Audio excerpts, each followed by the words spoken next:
Afin de trouver la mesure de l'apothème de cette pyramide, nous devons commencer par vérifier si toutes les mesures, soit le 287 décimètres carrés, 4,4 décimètres et 70 cm, on doit commencer par vérifier si tout est bien dans la même unité. Donc, on vient de remarquer que le 70 cm devrait être plutôt écrit 7 décimètres afin que toutes les mesures soient dans la même unité. Pour ensuite pouvoir écrire la formule pour laquelle nous avons le plus d'informations, c'est-à-dire la formule de l'aire totale de la pyramide.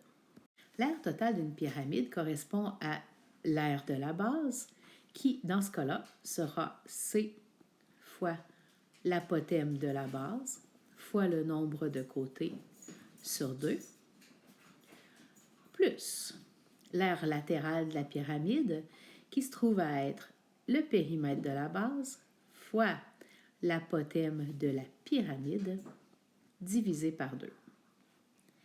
Si on réécrit cette formule avec toutes les mesures que nous avons, nous pouvons écrire que 287 est égal à 7, qui est la mesure du côté, fois 4,4 l'apothème de la base, fois 5, parce que c'est un pentagone, sur 2, plus 7 fois 5, qui correspond au périmètre de la base, fois l'apothème de la pyramide, sur 2.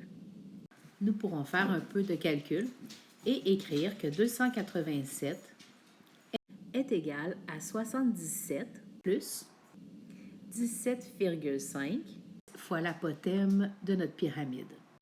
On peut faire un peu de calcul algébrique en commençant par enlever le terme constant de chaque côté de l'égalité. Il nous restera que 210 est égal à 17,5 fois l'apothème de la pyramide. Et si on divise par le coefficient de chaque côté de l'égalité, on va pouvoir trouver que l'apothème de la pyramide est égal à 12 décimètres.